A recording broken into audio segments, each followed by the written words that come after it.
Okay, now I'll turn the sound down. Now I shouldn't be, let's see, how do I do a sound check when I'm live? I'm not sure I can. Well, I can't just by myself, so, and there's nobody else in the room. So I'm going to turn the sound down for now, not to worry about it.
Yes, we've got audio. If you can speak into the mic for a minute. Do, re, mi, fa, sol, la, ti, do. Perfect. Still got it.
Okay. Okay, good evening, everybody. Hey. So welcome to the members of the public that are here, and we're glad that you joined us tonight. Hi, Neri. So first item on the agenda is, are there any additions or modifications to the agenda? Yes, stay as long as you need. Anybody? You can use the table too. Okay. Public forum. I actually had asked if anybody here wanted to speak at the public forum. This is your chance in case you've changed your mind. We'd love to hear what's on your mind. No? Okay. Moving right along to the third, Chief's report. All right, this will be relatively brief chief's report, I guess. So we have, as you've seen, been sending out surveys from the National Police Foundation. The Department of Justice put out a grant to do two types of surveys, like a long-form online survey that's been given to, across the nation, several 100,000 citizens about community and police sentiment. There's something in policing called legitimacy and procedural justice, which is the idea that if people perceive their police department as a fair and legitimate source of authority, because they explain themselves, they're unbiased, they take the time to give the reasons for what they're doing, then people will be more likely to obey the law and have a higher opinion of the police department. So that long survey, as I read the questions, realized that it actually takes the to use the survey term, it operationalizes the variables of legitimacy and procedural justice, and it's actually measuring that. So I called them up and I said, are we part of like a nationwide procedural justice survey? And they were like, yeah, you got us. So that's a 40 question survey. It's, as you've probably seen maybe on Front Porch Forum, we had it translated into Arabic, French, Vietnamese, Filipino, what ones am I missing? A bunch of languages. My. Really all the languages spoken in town as well as English. My is not real language. It must be Somali. Somali, Yeah, Somali, thank you. No, so Somali. And that's going to be open for several weeks, and then we'll see, anybody can take that survey via a link. And then the second survey that we've now done is was sent to 20,000 phone numbers. It's a 5-question text-based survey that just basically asks people to assess their level of comfort in the city, whether the police department is fair to them, whether they explain themselves, and whether they feel safe around the city. So in that, we got about, the first time we sent that out, about 1,200, 1,500 responses. I thought it was 17. 1,700? Yeah, thank you.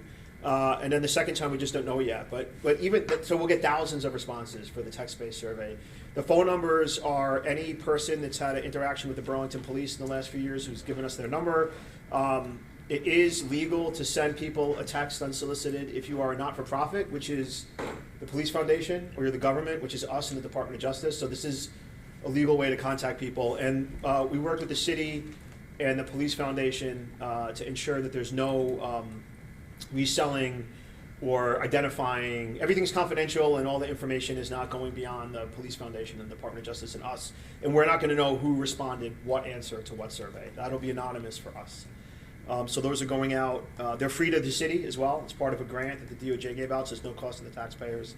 And we'll see what the sentiment is when we get them back. Are these like randomized scientific experiments? No. Some people are going to say the answers can't necessarily be trusted with full certainty because people self-select. I hate the police. I'm not even taking this stupid survey. It's not legitimate. Like, that's a possibility, right? So there'll be a margin of error, but it's better than not taking a survey. And to do in-person randomized surveys is extremely expensive.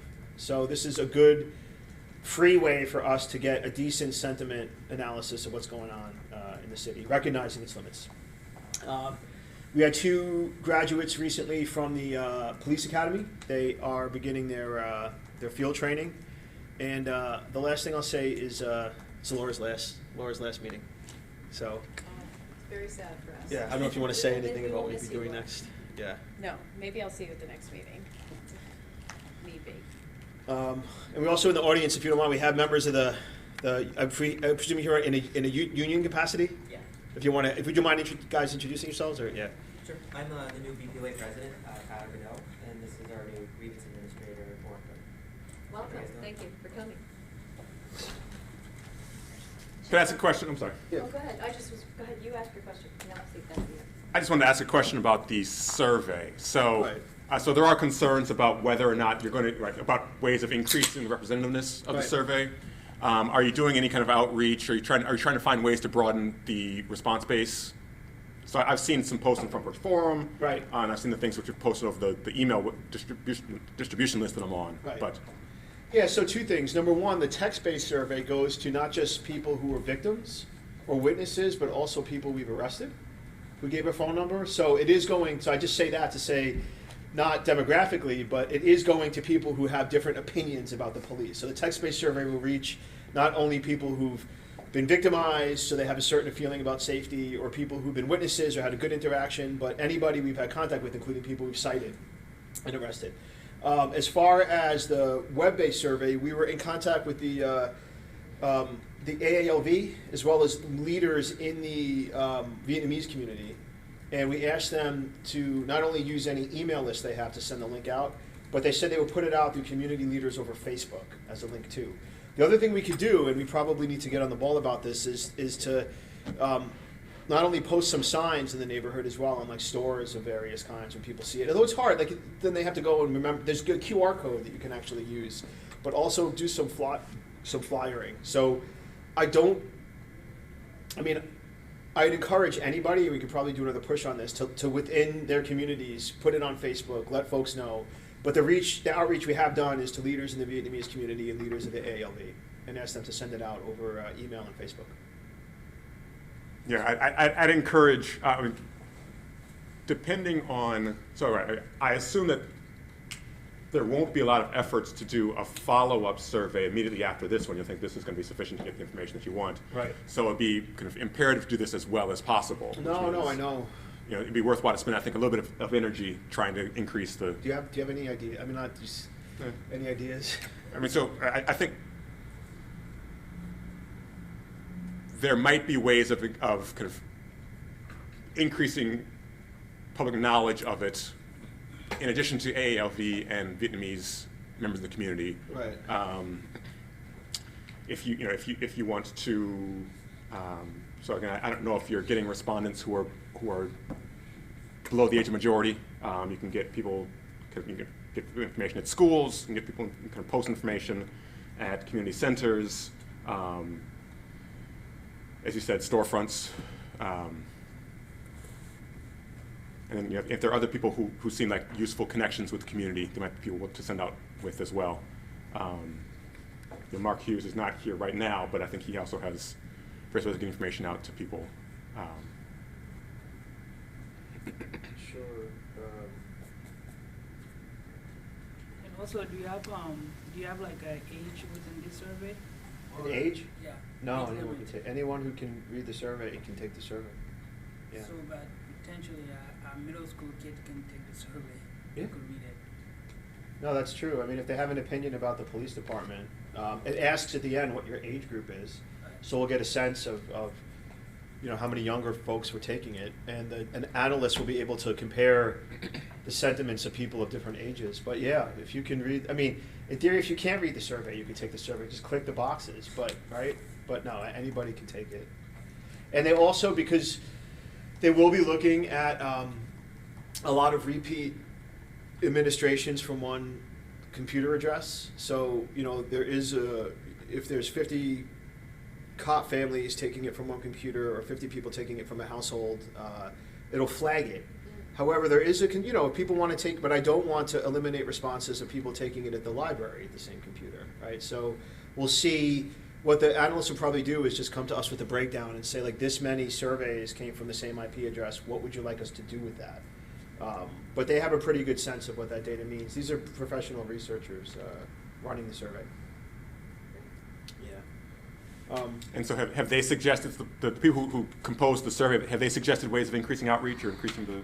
Yeah, I mean, they just, so we did too, and again, I guess the populations that are hard to reach for a reason, but they suggested do a media push. So I know Deputy Chief Murad, you were on TV twice for this. Yes. So he was on both 2 of the 3 TV stations. We sent out a media release to all local media. We put it out over Twitter and Facebook, and we also reached out to community leaders. And we did Front Porch Forum. We'll also be doing Front Porch Forum again for it. But there's still this pocket of people who don't readily engage with the internet. Maybe they're not the most comfortable. What I described is mostly English-speaking venues, right? So one of the worries we have is that we spend so much money. They translated this survey for our benefit. I mean, a lot of those languages, we said we want them translated to have them here. I worry they'll say, like, you had to spend all that money, and now, I'm like, well, you have it. Now you have the survey translated. But it's, what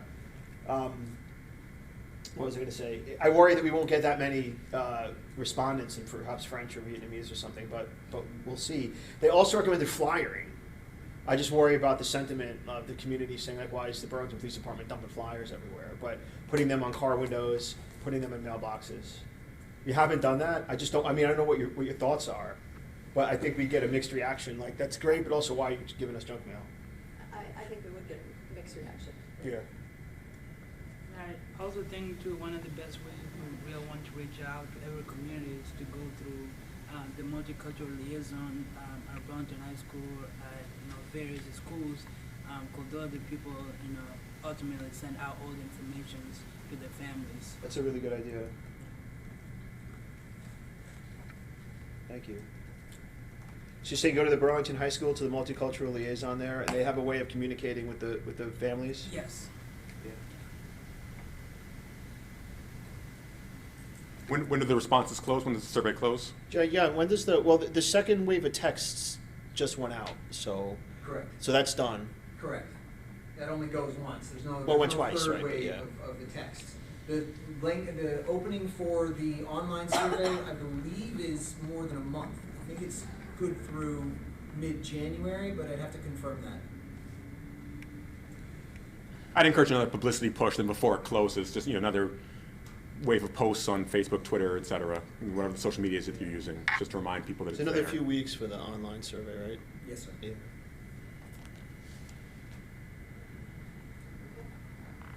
Any other questions for Chief Delposa? Chief, anything else for the No. Chief's report? Okay, thank you. Task force update. We're looking forward to this one. See what's happening on the task force. We had a little break over Thanksgiving, but since then, we've had our mandate extended. Originally, it ended about late November, but we had to extend it because to bring everyone to bring the non-police members of the committee up to speed of training, recruitment, partnerships, etc. We had to go through a lot of presentations and learn ICATs and different various training manuals, and we've pretty much gone up to speed on that now. So hopefully with the mandate was extended till the beginning of February, and we're getting ready to start hopefully sharing out some recommendations. And we've also been asked to narrow our focus onto just mainly use of force directives and community oversight. Has the committee reviewed the data that we're going to be looking at tonight? No, we have not. Okay. Any questions for? Yeah, so when you say you were asked to narrow the scope, was that by city council? Yes, by city council. Yes, okay, so use of force and community Oversight. Okay, thank you. We are allowed to make recommendations on other topics as well, but we have been tasked as a committee with presenting recommendations to City Council specifically with respect to use of force policy and also with respect to community oversight. Great. Okay. Any other questions? I'm sorry, was that the city council asked you to narrow the focus? That's correct. It was part of the resolution that extended the timeline of the committee. When has it been extended until? The first week in February. Okay. Do you feel confident that you'll have something by then, or you need another extension? I do not anticipate right now asking the City Council for another extension. Okay. Gotcha. Okay, thank you very much. And the next meeting is next week, the 17th? That's correct, the 17th of December at 5:45 5:45. in conference room 12 at City Hall. Correct. And those meetings, like these, are open to the public, and comments from community members are always welcome.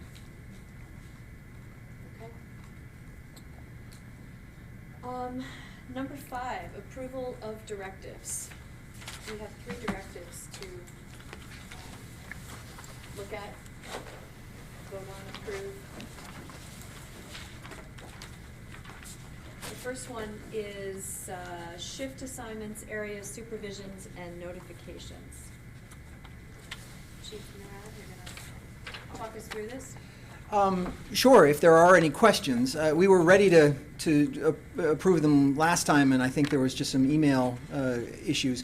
I have one addition to the uniform part that I did not, that isn't in what you have in front of you. It is the ability to wear black snow pants when the temperature drops below 32 degrees for officers if they choose, and so long as it does not interfere with their access to their required equipment. If an officer is working traffic on the belt on a really cold night because there's clear ice and we have multiple accidents or something, or we've closed off a street and we have an officer posted there, some of them have expressed a desire to have that available to them. But that's the only addition that it would be made other than what you have in front of you. That sounds reasonable. Stay warm. Were these revised? Maybe you said this, and forgive me if you did. Were these revised since the last meeting? No, aside from, no, I have not. I have endeavored not to touch it beyond the notes that you gave me in the last meeting. So those inserts will be made. The things that we discussed, and I apologize for not having on the top of my head those notes that were given. I think there was one, Commissioner Hart, that you had mentioned that was to the effect of... We're just adding and cultural, right? And I believe the city attorney had a concern with the amorphousness of culture. Yes, and so that one is not. Other than that, all suggestions made in the previous meeting would be incorporated in this. I have a quick question on, DD 02.01. Is the length of the tour, is that something which is collectively bargained? It is in the contract, yeah. So and it has 10 hours versus 8 versus. I'm sorry, the 4-month tour. Yeah, the long tour, right. And then can you just, so that might not be something which you have control over. Can you talk me through why that is not either longer or shorter? I believe it's simply because it works in the sense of 3 tours per annum. Okay. I think that for the union members, for officers, it has to do with the fairness of being able to select a shift and then also be able to ensure that they experience both sides of that shift and are able to have weekends off in equal measure and not to be tied into one specific position, but to be able to move around the clock if they choose, and then every now and then, even if they don't choose.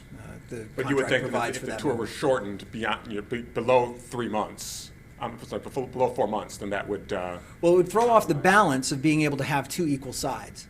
So it would have to be 2 months, not 4 months. And yeah, I mean, all of that would be subject to another round of collective bargaining. I think to a certain extent it would be a somewhat semantic distinction, but there are certain things that have to go into each tour. There are shift selections that go on. We'd end up in a position in that case that you're proposing if we were to go to 2-month tours, assuming that it could be done without collective bargaining. You'd have 2-month tours that you would be working on shift selection probably 2 tours in advance. It would get kind of complicated under the current way of thinking because you do things a month in advance of the next tour, at minimum a month. And then as far as something which would be longer, so one concern might be, well, not a concern, one thought might be if you are kind of constantly rotating officers who are skilled in one area and rotating them to different, kind of either different times or different locations, they might kind of lose some of the human resources, the talent you have to handle some of the problem areas more effectively. So I think right now the benefit of the tour schedule as it is that you do maintain officers on their chosen tour. They are selecting that in their shift selection, they are choosing the tour for the shift that they're going to be on for the tour. And they are able to say, evenings work for my life, and I'm on eves. And then after a certain number of that, they are required to deselect that for one tour. That allows other officers to experience different times of day that they might want to, that otherwise seniority would prevent officers from experiencing. It pulls people out, doesn't allow them to get the negative aspects of being in one place for a very long time, and I think minimizes the downsides to losing what you're talking about, which is a familiarity with a certain part of town and a certain time of day. The city is different at any given moment. I mean, you know, our days are different than our nights, are different than our evenings, and certain officers are both constitutionally sort of predisposed to certain times, or it works for their families, or it works for the things they do. But they also get to understand the city very intimately at that time. And you're right, that if you pull them out of it, we lose a little bit of that familiarity. But I think the trade-off, and the trade-off is just one, as opposed to multiple tours, is a trade-off that works, both for the officers, which is why it's part of the collective bargaining process, and for their efficacy, their ability to actually do the work in town. But certainly it would be something that we could think about in a more sort of elaborate way. Yeah, I'm just kind of asking for what the reasoning is right now, not knowing much about that. Yeah, thank you. Any other questions for Chief Drone on these three directives? We did review them at last meeting. No? Can I have a motion to approve? Motion to approve. Second, all in favor? Aye. Aye. Okay. Thank you. Thank you. Okay. Use of force data. It looks like we are going to have we're going to use the screen and have a presentation. Thank you.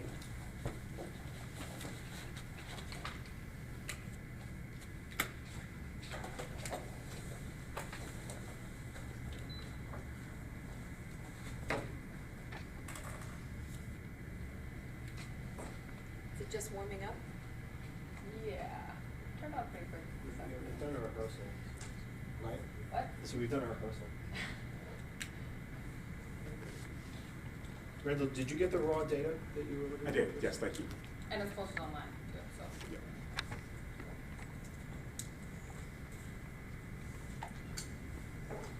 You want the light on? Sure. Or at least maybe one of the two be able to post something. All right, so everyone, of course, thanks for being here. This is our use of force report. We dated it December 10th, 2019, but it corresponds with the report that we released, I think a few weeks ago now, right? Right, John? Yes, sir. This report, as everybody knows, but I'm saying for the audience, is available online.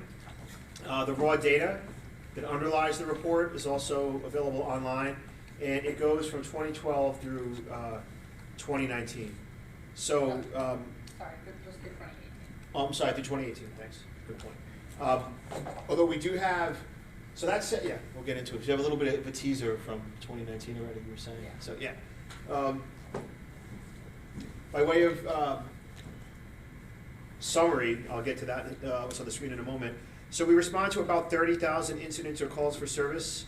Out of that, force is used in 2/3 of 1% of all BPD incidents.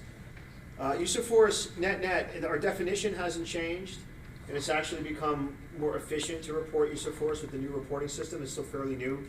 But that said, use of force incidents have decreased 40% over 7 years. That's all types of force.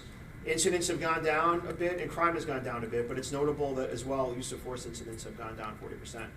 1 in 5 use of force incidents results in some sort of injury to the subject. Injuries are broadly defined. Officers are more likely to use force late night, especially downtown. However, that's more likely, that is where assaultive crimes are also more likely to occur. And you know, we'll have time to discuss this in greater depth, but 21% of the subjects who are the use of force, who are force used against, are black. That is roughly consistent with their appearance, which is 18% of suspects that we interact with and 17% of arrestees. And when you control for, specifically, we'll get into this, the display of a firearm, which we typically do during search warrants, that disparity further reduces. So force is defined by the Burlington Police Department as physical conduct on the part of a police officer that's designed to assist the officer in controlling a situation, actions, or behavior of a person. That's right out of our directive. The action beyond persuasion that may reasonably injure a suspect is considered force. It occurs during, we define it as occurring during a single incident. It could be any number of subjects or officers. So 11% of the incidents involve more than one subject, 36% involve more than one officer. And it's important to note that our definition of force is anything beyond compliant handcuffing. So what this means is, I was talking to, I guess it was sort of, I think it was Asheville, North Carolina, but they are about our size. And they said, oh, we had a total of like 31 or 41 use of force incidents last year. And I said to them, like, we had almost 200, like, what are you measuring? And I gave them a hypothetical. I said, if you grab somebody and they start, like, bucking or twisting, and you use a police academy move to bring them to the ground, does that count as use of force? They said, no, that's not use of force. I said, well, I mean, they consider it like a strike or use of a weapon, but just a control technique, even if it brings you to the ground, is not use of force. We would definitely count that. So there is a definitional matter. There's no consistency about the definition of just use of force across the U.S., but we have, and we're sticking with a pretty low threshold, which is anything beyond compliant handcuffing. So, next slide, please. So Chief Del Pozo, just so the 36, if you go back just a slide, 36 involve more than one officer. And I think you had mentioned if I'm the suspect and 3 officers are required, right, that's three uses of force. Well, for example, that would be, an obvious case would be if they all 3 pointed tasers at you, that would be 3. Okay. It would be 1 incident and 3 pointings of a taser. Right? For the purposes of this analysis, for the most part, that counts as 1 incident. So, yeah. So what you'll see, yeah, and and the goal is not to just reduce the total number of digits, of integers, like lowest number, it's to have the most insightful data. So, when it comes to pointing a firearm, we want to know every single time a cop is pointing a firearm. If 5 cops point a firearm at one person, we have an interest in knowing that's 5 firearms being pointed, right? But another important way to think of it is how many incidents involve the use of force. And if 2 or 3 cops arrest one person, it's 3 cops using force, it's 1 incident. We we keep records on both counts. Yeah, when we talk about the demographics of the people who have force used against them, that would count separately. All right, next slide, please. So, like I said, use of force is down 40% since 2012, with 2018 being the lowest count. So, again, incidents have gone down as well, but nonetheless, you have a substantial downward trend, keeping the definition the same. This year, what were we at, Nancy? It's mid-December almost. We had what, 180 uses of force. So we're on track to be the same or a little bit lower than last year. Do you have any theories about why the incidents are 40% and the use of force? I mean, obviously, use of force is down because the number of incidents are down. Any theories about why that is? No, that's a great question. I think some of it, and we could do an analysis, but some of this has to do with the total volume of incidents going down. They're not under any. You're in your union capacity. Do you have any, as officers on the street? Do you have any? Do you care to have an opinion about why we're using less force by the numbers? I think that the training that we received and anything that has to do with de-escalation, we've been doing that for a long time. We just keep getting better at it. Officers are more hesitant to use force. Incidents where we need to, I think, are far more rare, even just anecdotally. From when I was new and working downtown, like the city's changed substantially. I just don't think that we encounter incidents where we have to use some level of force in this day and age. So I think it's obviously a highly multifaceted issue for us. Well, not issue, but answer. Yeah. No. Thanks. Tyler. And again, this is just, thank you for answering. I just thought, we could hear from people who are out there. I think you hear these stories about, for example, in 2012, like we still have high incidents of, relative to the rest of the city, we have more violence going on at night at the bar scene. I know you work the bar scene. I'm sure you see some of that.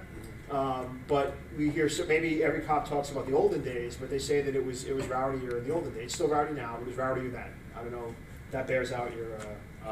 When I started at 2011 working downtown, it was rougher. And it has gotten better. Right.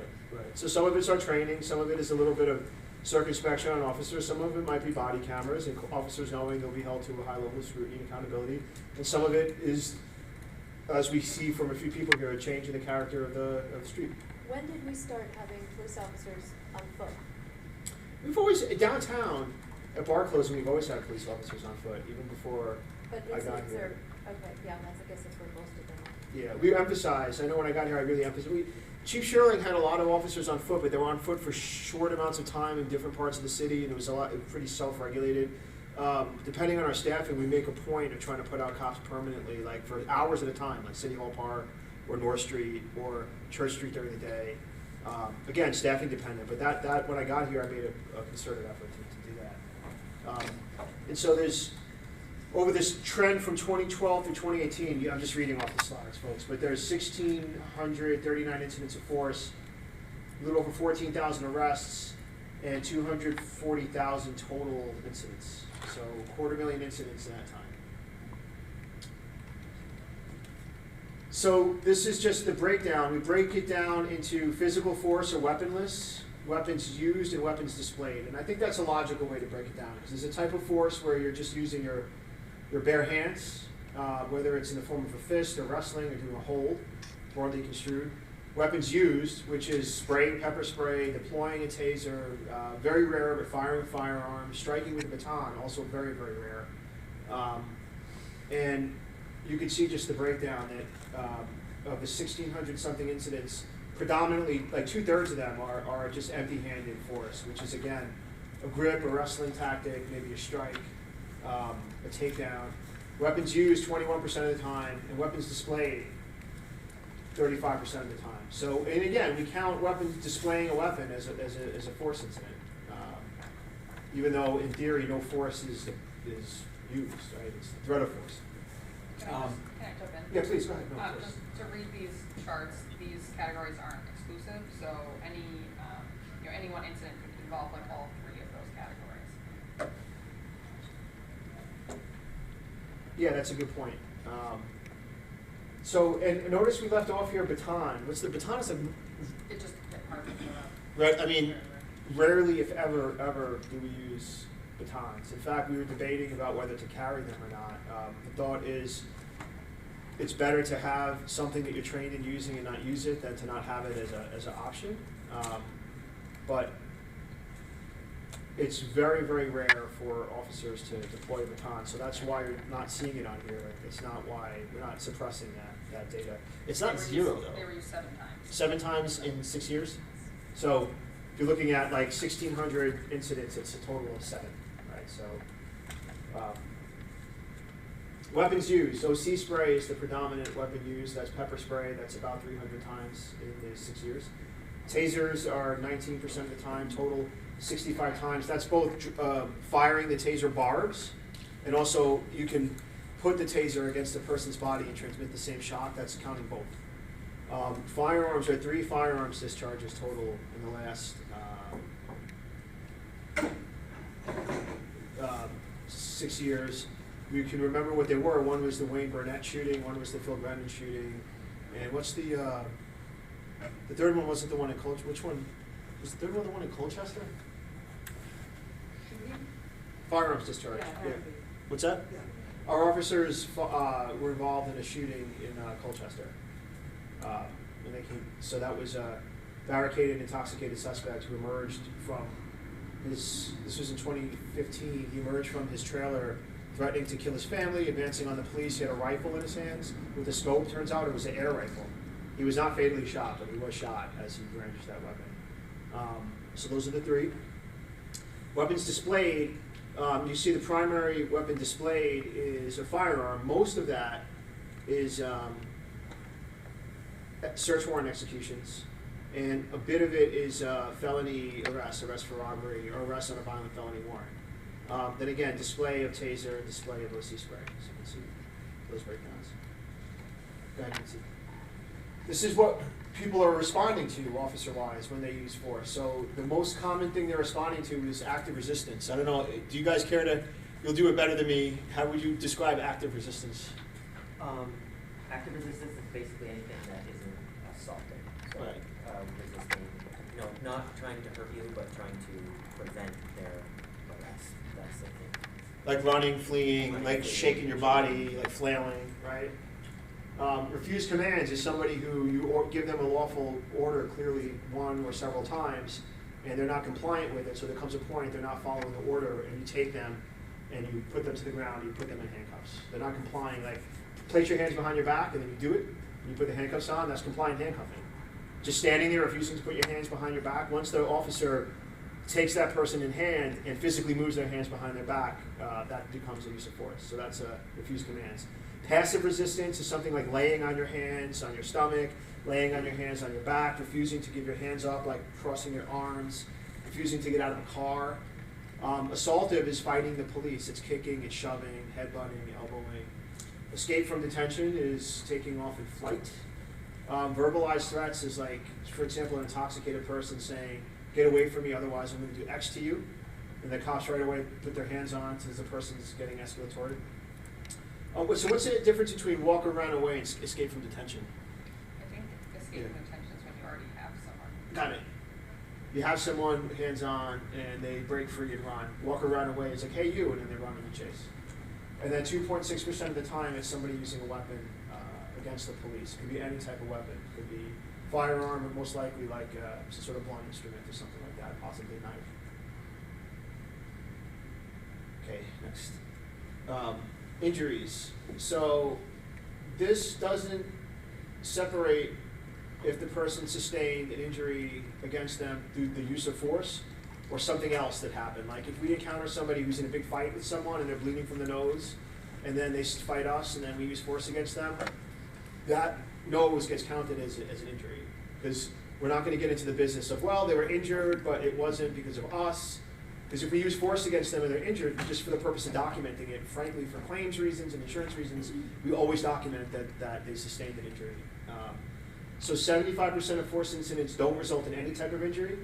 22% of incidents have a subject transported or admitted to the hospital. And that includes from previous injury or mental state, right? So it could be someone who's very intoxicated, someone who's having a mental health crisis, somebody who's injured in a fight, beat up, stabbed, bruised. And also injuries are broadly construed. So if you have swelling, if you have a bruise, any sort of cut, laceration, scrape, even relatively minor things, we always count those as injuries. So this is as wide a universe as possible. 7% of the time it was an officer injured during the use of force. Go ahead. Amazing. So here you have it. These are the total incidents from 2012 to 2018 done by hour. You can see it creeps up during the afternoon into the evening, and then 1 and 2 a.m. downtown, there's a notable spike in the total use of force incidents. This corresponds with bars getting out, with people at peak intoxication. They've had a whole night to come to terms with things that do or don't satisfy them, loves won or lost, bets won or lost, disputes with people brewing, a lot of things going on. So from 1 to 2 in the morning downtown is when we see a spike. And then we also broke this down by neighborhood as well. So you can see the Old North End and downtown, which are co-located and have a fairly young bar-going population, see that uptick in the evening hours. And then the rest of the neighborhoods, the New North End, et cetera, University Hill and South End, pretty much stay stable throughout the day. Assaults. Also, this is just assaults, right, Nancy? Yeah. So just toggle back and forth for a second.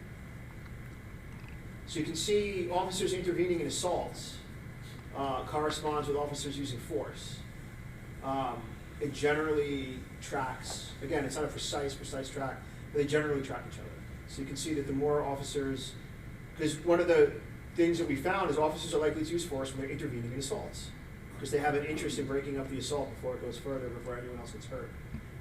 And just putting hands on people and separating them will almost all the time be counted as a use of force. So you can see that they, if you want to toggle again, they basically track each other. Thank you. Also, force incidents and assaults track each other geographically. So this is going back, is this 6 years, Nancy? Yeah, this is all years. And I would just say that this shows that not only are they concentrated in the area, which is the middle polygon, it's really, there's a serious concentration right at Christian Main, where both of these types of incidents are happening. That's where there's like a big red dot. Yes. Yeah. So if you can see, just that assaults and use of force tend to track each other. And again, for the reason being that officers, either they're responding to people who are amped up because they've just committed an assault, or it is the breaking up of an active assault. So this it talks about race. Our initial use of force report that we put out in 2016, right, 2017, went up to 2016, was white and non-white, but we wanted to go one step further and break out involvement of African Americans. I think it's an important just cultural and demographic thing to parse out specifically. So you can see that they track higher as use of force subjects generally in counting. And again, we'll talk about pointing of a firearm, but it's not incredibly far removed from people who are arrested and no defense suspects. Again, if anyone has any questions about this, you can see one, no defense suspects is a bit higher than the total number of people we arrest, but both of them are lower than the number of rate-wise, percent-wise, breakdown-wise of Black Americans who are using force against. Go ahead, Nancy. So, do we break out the firearm pointing in this slide? We don't, do we? So that's the next one. Yeah, We thanks. just looked at So this is just, black subjects are less likely to have physical force used against them, as I was alluding to, but more likely to have a firearm pointed. So if you just take out the pointing of a firearm and bracket it off, and just look at the top one, what's that? Oh, could you go back for a second? You can see that, like, it's 50% versus 64% as far as type of force, just physical force. And firearm pointed, it's a 14% spread in terms of by race. So does everyone understand? Wasn't being precisely clear, but I guess that gets the point across. Go ahead, Nancy. So, do you want to? I know this is something I asked you to do, and you did a good job of it. Do you want to talk about this for a second? Yeah. So what this does is it takes out any incident of force against a subject where the only force used was the pointing of a weapon. So, like the chief said, this happens at a search warrant where an officer will enter a building and like need to make sure everyone's where they are supposed to be, and they'll just point the gun, but no other force will happen. They don't have to arrest them. They don't have to use physical force. So, if no other actual force was used, I took out those, and when you take out those incidents, these disparities between white and black subjects basically disappear in these two categories, physical force and firearm pointed. So you can see that it's actually quite rare that a firearm is pointed and then some other type of force is used for both black and white subjects. And the reason this eliminates the disparity is because it is more likely that black subjects have a firearm pointed at them, even if that is the only type of force. So about a third of all black subjects, that's the type of force that is used against them. That and only that. Yeah. So again, if you have a firearm pointed at you, but then you're subsequently OC sprayed or rustled, that stays in as a use of force. We're just talking about where the only thing that happens is the pointing of a firearm. That is a disproportionately, that act disproportionately affects black subjects. And are we going to talk about search warrants? Or I mean, this happens at search warrants. We don't have an issue we've had with this is that while we believe most of these occur during search warrants, the call type gets changed over the course of an investigation. So something that was marked, or the force took place at a search warrant, but the call is eventually like drug sale or drug possession or something else. And so it's hard to tell exactly how many happened at search warrants. right, so we could do an audit to go back and look at every single time only a firearm was pointed and see if there are a lot of drug sale cases, if there are a lot of firearms possession cases or something like that, and then go back and see if they originated as a search warrant. But the two principal reasons why we draw firearms against suspects without just sort of preemptively is the execution of search warrants and the execution of felony warrants, felony arrest warrants. So that's just protocol to take pursuit. Right, if you're entering if you have we don't do no-knock warrants, but we will knock and then forcibly enter. It's rare. Sometimes we'll call people, we'll breach and we'll call people out. Or we'll wait for somebody to exit and make the arrest at the doorway and then go in. But if you're entering an unknown premises, you know that there is felony activity going on in there. You also know that there is a gun and drug pipeline going up. A lot of people who bring drugs up here will bring guns back down with them. It's not unheard of. In fact, it's not uncommon to recover firearms at the scenes of search warrant, even though it's a drug search warrant. So officers will go in until they secure the premises and clear the room. They will have their guns pointed. There are 2 or 3 officers go in with their guns pointed, and there's one person on a couch or something. That's 3 officers pointing a firearm at one person. It would count as 3 firearm points. You said if people know that there's felony activity. Yeah. I have a bunch of other questions, but I'll just jump right now. So you said when people know that there's felony activity going on, so do you consider just kind of being in violation of a warrant to be? No, meaning if it's like a warrant, an arrest warrant for robbery, an arrest warrant for sexual assault, something like that, or you're pulling someone out of a car where you suspect them of something like again, a robbery or some sort of violent crime, you pull them out of the car at gunpoint. Right. I got one of the questions. I think that Michelle was asking was, is it the case that whenever you're executing a warrant, guns are drawn just for a particular subset of those cases, and if so, which cases? If you're going into a premises in which you have a judge has decided that there's probable cause to believe that there's felony activity going on in there. Felony activity, again, it could be drug possession, it could be gun possession. Officers will go in with their guns drawn until they've secured the premises. If they wait for somebody to come out, they may quickly point the firearm at the person taken into custody, see if there's no one in there, and go up. But anytime you can imagine officers entering a premises with, again, a judge has decided there's probable cause of a felony. They don't know who's in there. They don't know what their disposition is. They will almost always go in with their guns drawn until they've cleared the premises and secured it. So anyone in there will de facto have a gun pointed at them. They also worry about dogs too. I mean, we try to get reconnaissance as to whether there's a dog, but officers, they don't want to be entering a dog's home. Could elicit, and we don't. We knock on wood. We have not shot dogs, but these are one of the reasons why officers have their guns out.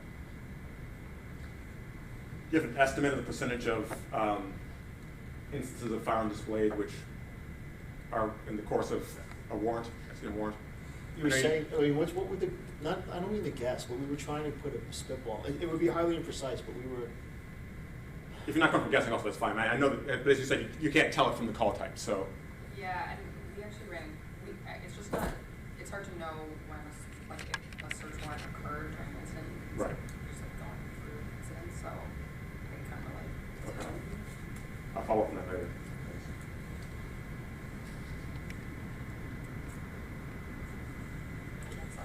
Yep, next slide. These are force used against officers. The officers received the subject as mentally or emotionally disturbed. About half of the people who have force used against them were white, perceived as emotionally disturbed. About a quarter of the folks who have force used against them who are black, perceived as emotionally disturbed. And there's also that spread with alcohol, more likely to encounter intoxicated, again, perceived by the officer, intoxicated white subjects, and less often black. And then under the influence of drugs, again, 12 to 10%. It's a smaller spread. And these categories also are not mutually exclusive. So in total, 3/4 of all the subjects were perceived in one of these categories by an officer. 3/4 of all subjects? Yes.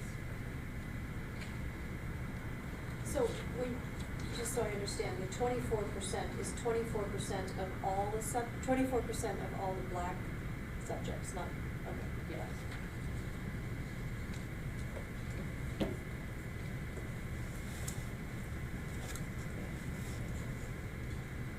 Go ahead. The end. And that's the end. That's the so it's if you all have this report, which is available online, especially if you go to the back page, you can see we have some good tables, use of force summary data. But you look at the total volume, we're talking about again, it might be anywhere from 45 to 60, approximately 65 black individuals subject to force over the course of an entire year. 150 to, again, in the former times, 250 white subjects. And if you look at the age, the mean and the median have shifted, actually. It's interesting, I'm looking at it now. It looks like the mean age is, looks like, I don't know what's significant about it, but it seems to have gone down in 2018. For the median as well. So.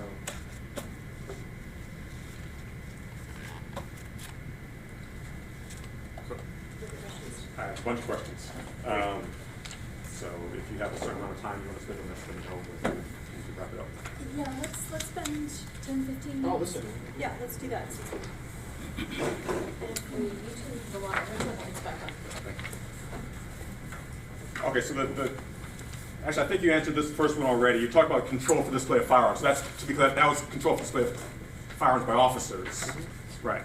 Are the use of force definitions consistent across the state? Do you know?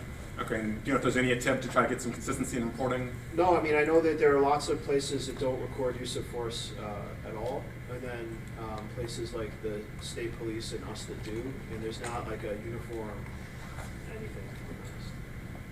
And so there's no statewide legislation that requires reporting of Statewide legislation requiring traffic data, but not use of force. Right.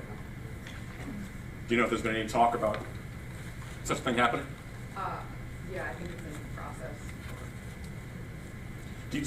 Do you know whether, if such a thing happens soon, that will change any of the categories that we need to use in reporting force? That'd be interesting. I mean, I think nothing, as long as we meet the state's categories, I'm sure we could have a broader set of categories. But we have a very broad set of categories now.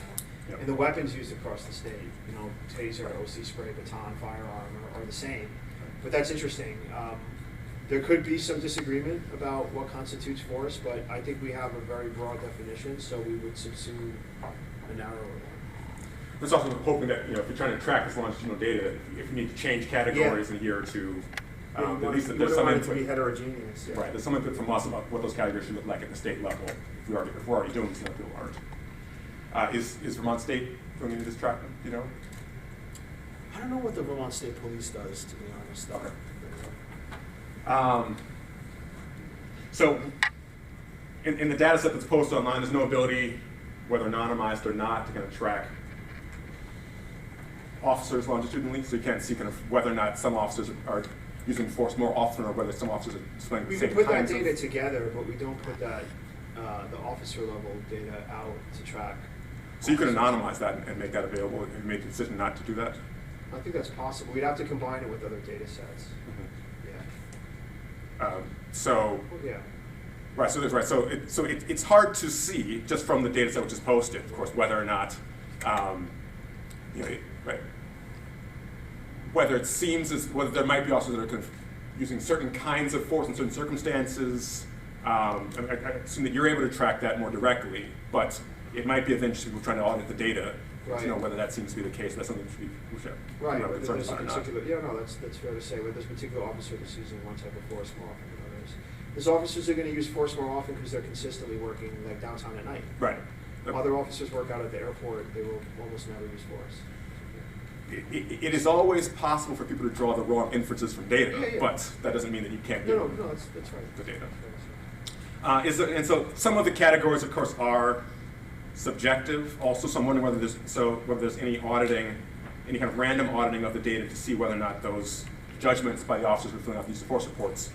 Well, it's not random. We have a lieutenant who reviews all the use of force reports. Well, so my question is, for example, so if an officer indicates that subject is displaying active resistance, is there kind of any auditing of that body cam, like a random auditing of certain types of use of force reports to see whether or not objective officers would agree that that was in fact active resistance or passive resistance? No, one of the things which is interesting, but and I don't know the again the unions in the room, but just the random, not just here but in many jurisdictions, just the random checking of body cameras for auditing purposes is something that's built into. Do we have that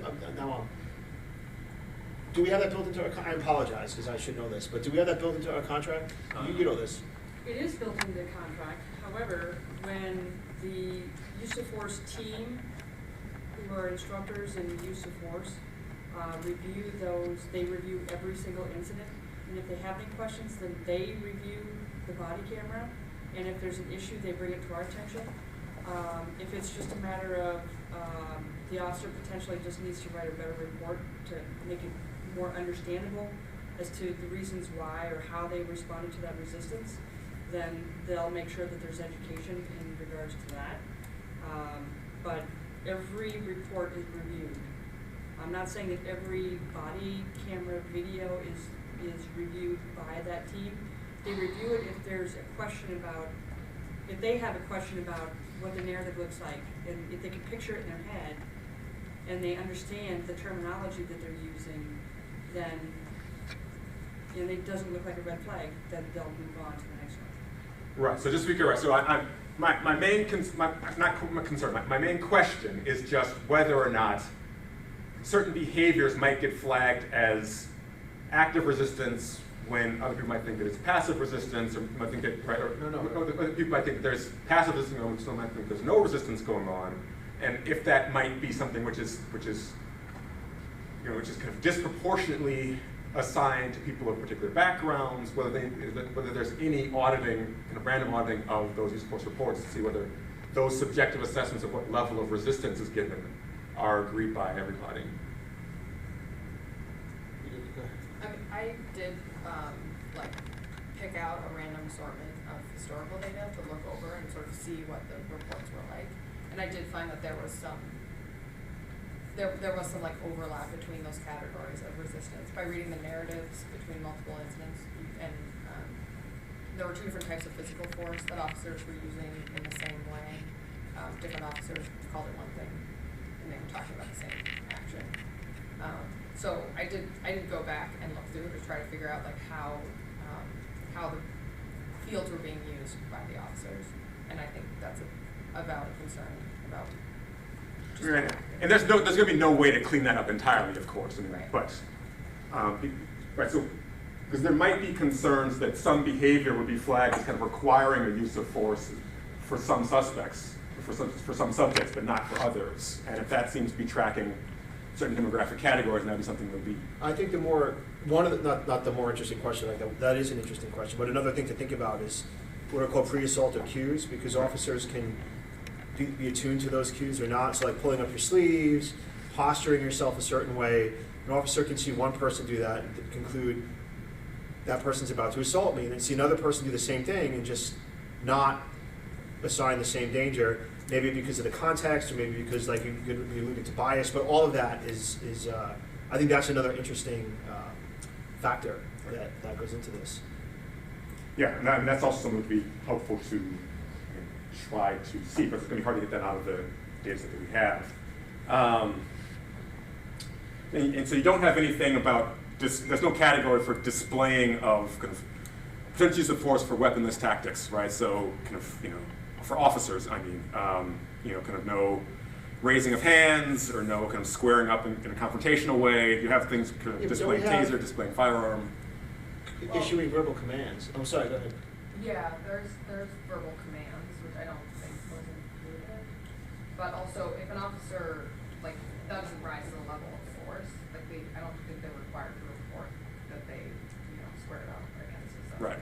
If nothing else happened after that. But that's why I'm just wondering whether that's an asymmetry with other displays of force, even though they're not being used, right? So you're required to report a display of a taser, but not a use of a taser. You're required to report a display of a firearm.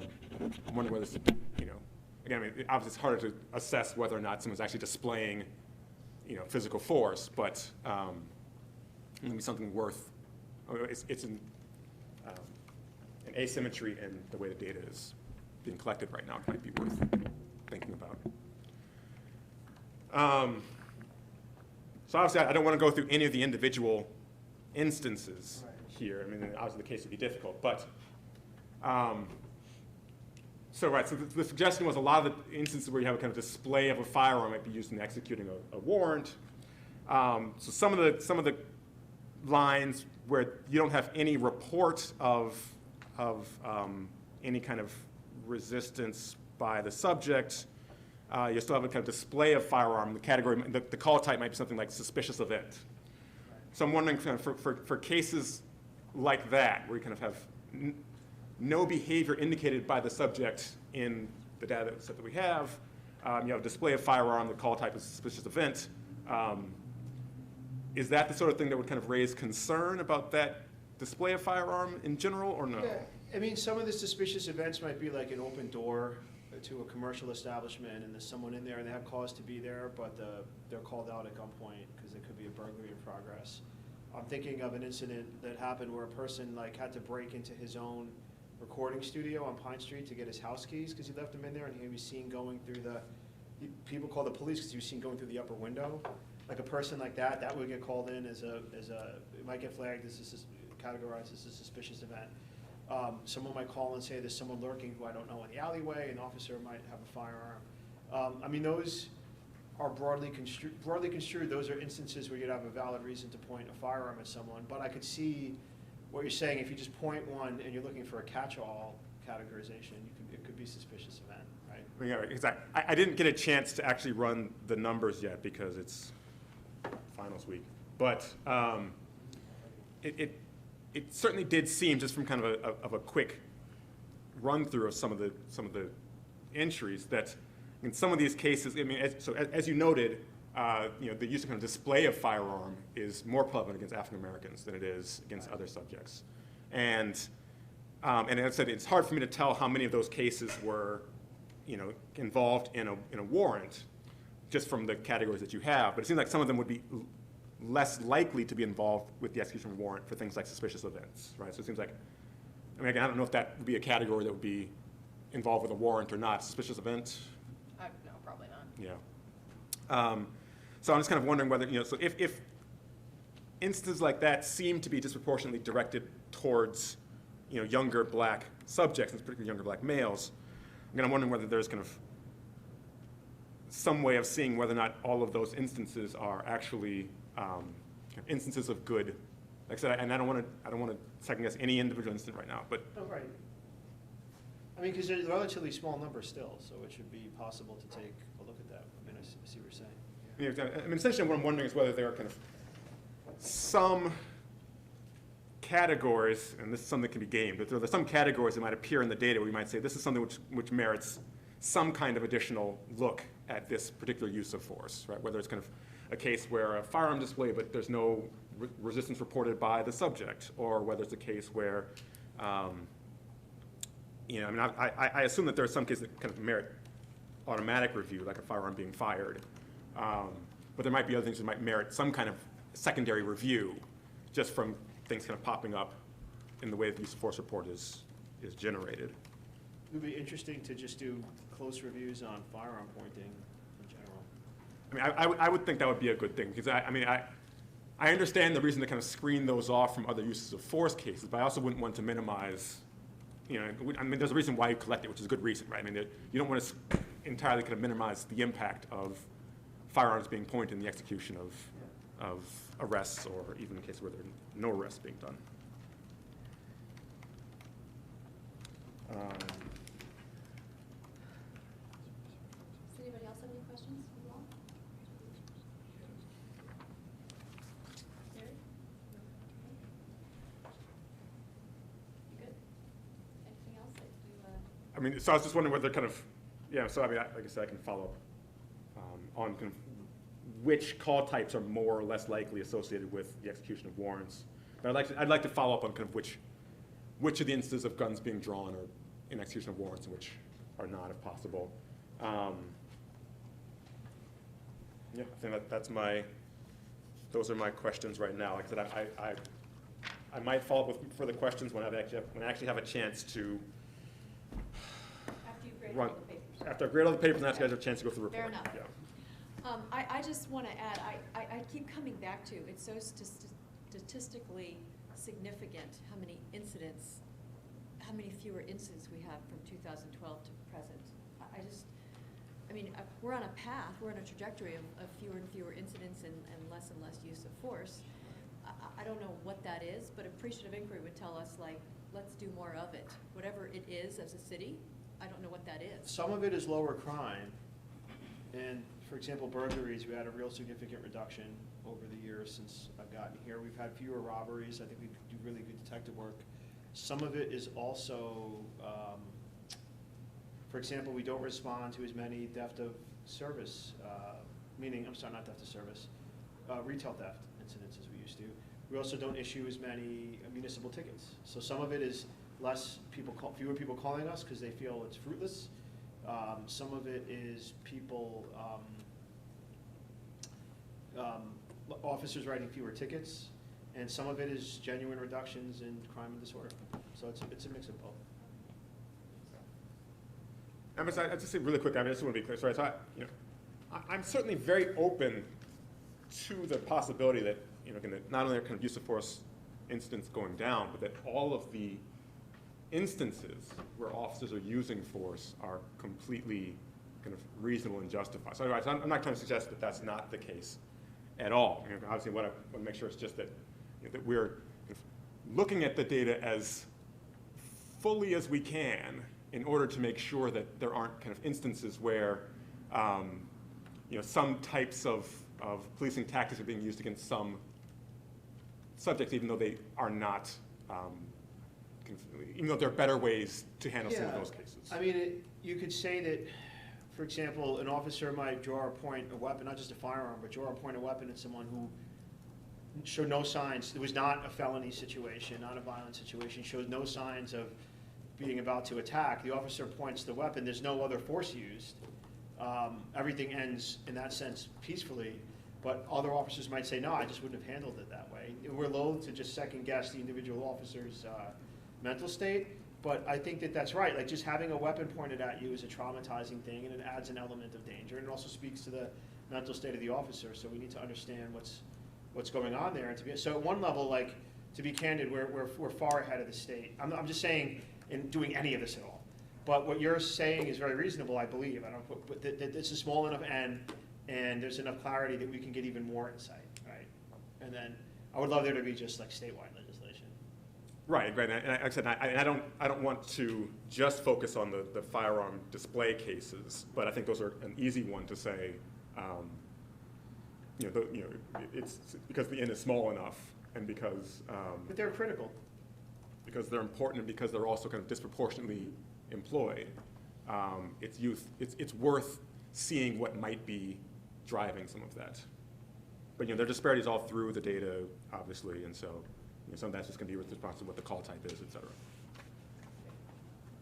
Thank you. Okay, next on the agenda, commendations. Laura, do you have any you'd like to share? Sure.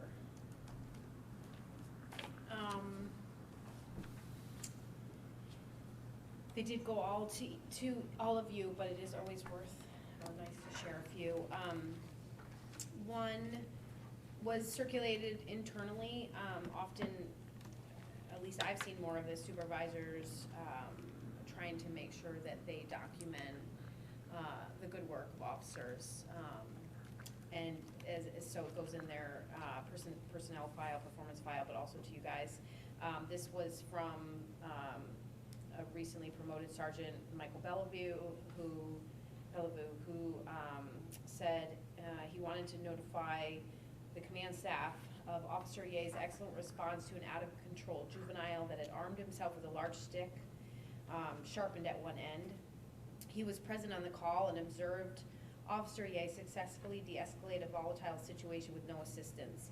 His patience and calm demeanor brought tensions down, allowing productive thinking to occur between he and the juvenile.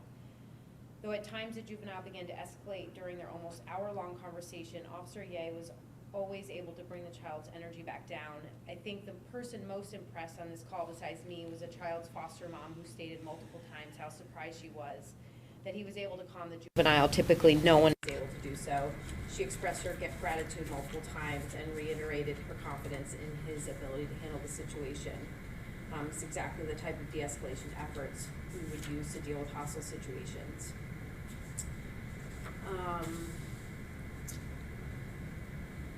Another one, this came from, so you can share commendations through our city website as well as complaints. That's available to anyone at any time. You can do so anonymously or not. This one was not anonymous, but this woman wrote to say, this morning I was seeing my daughter off at the airport. I had my 2 Somali kids with me, both age 7. She has 2 Somali kids out of 7. She has 7 total. These 2 and 4-year-olds were approached by one of your officers. He was absolutely amazing with these kids, friendly, fun, caring, joking, everything I would hope for. What he didn't know is these beautiful children lost their mom a year and a half ago. They've had trauma we can't imagine. She said that they couldn't stop talking about the police as they flew off. And she just said that it changes lives. And she said, my heart and sincere thank you goes out to this man and your department for fostering, for hiring such a gift. That was Officer Randy Lowe's. It was, we Yes. did figure that out. I was. We couldn't figure out. Awesome. I told him about, I forwarded him that message as well. Okay, good. Yeah, there's a few others, but Yeah, they were nice. They were wonderful. It's We're- nice to share them at the. we're DC Marin has mentioned, I think, to you, we've, as a department, been working on Vision 2020, kind of an effort to kind of essentially audit It's one of the everything. things I wanted to bring up in my chief's report, but I said it, I have 2020 right here, but go ahead, talk about it, yeah. Well, and so one thing that we really want to see happen is, I know we've talked about it here, how can we share these things and help to share not a single story about the police department and a national narrative that kind of sometimes gets assigned. So one thing we're hoping, we've talked about a bit, we're working with the mayor's office to utilize an email distribution group, and people would be able to sign up for it, so it would be just sent out to anyone. But as a way of sharing these types of things and getting them out into the community so people can kind of see some of the positive work that's being done. So hopefully in the coming months we'll try to make that happen. Great. Another thing that we're going to try for the next tour is, the emergency response vehicle, which has the crisis intervention and less than lethal equipment. We've used it not only in our city, but countywide. If somebody's barricaded or somebody is armed with something other than a firearm, even barricaded with a firearm, it contains the shields, tools, equipment. Most of you got a tour of the vehicle. We've opened up a position where during the highest volume shift, one officer can be specifically assigned to it, like as the personal operator and steward, instead of just assigning a qualified officer. An officer can be the ERV officer, the emergency response vehicle officer, just to make sure that at least 4 days a week during the highest volume time, that vehicle will be on the road ready to respond to crises, bringing its less than lethal inventory. So we've had, I think, a lot of success using the tools on that vehicle to resolve situations. We're just trying to make sure it's there when we need it. So that's another thing. I meant to put that in the chief's report, but that in 2020 were the 2 things I wanted to add.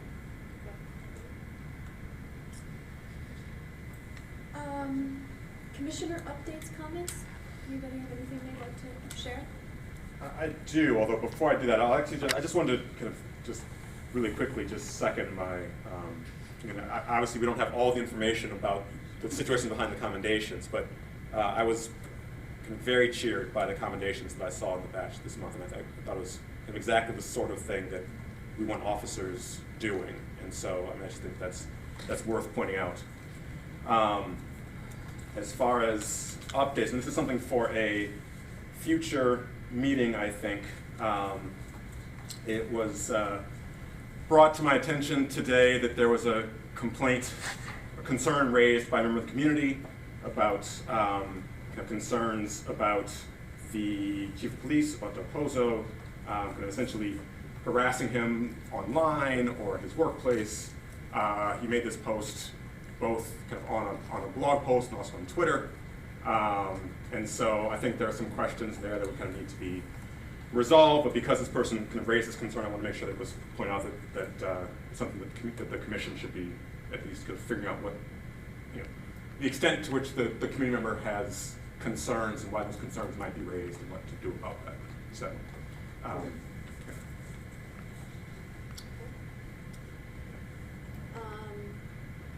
The consent minutes of the previous commission meeting?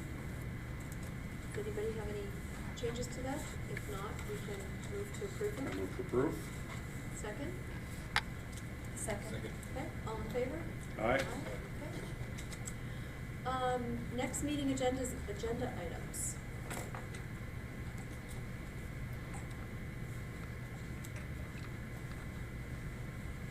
I, for one, don't have any. Anybody else have anything they'd like to, I have the task force update on there. yeah. It's scheduled for January 28th. The next meeting? Okay. There will be some task force meetings before then, for sure. You should, and actually, by then, you might be getting pretty close to having some recommendations. One would hope. We also need to, my understanding is we need to go into executive session, so if we need a. What's the reason? Disciplinary issues and privacy issues for an incident that one of your members wanted to discuss in executive session. I move that we go into executive session for disciplinary reasons, for privacy reasons. Second. All in favor? Aye. Okay. To those of you that came from the community, thank you. Appreciate it.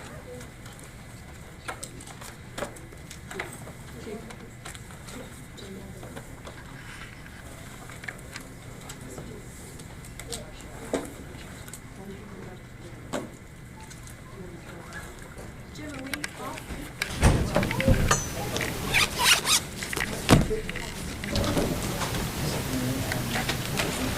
I always wait to hear that the mics are off before.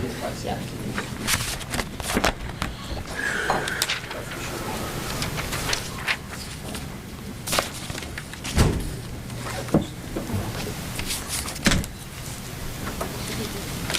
Should I give this to you? The community.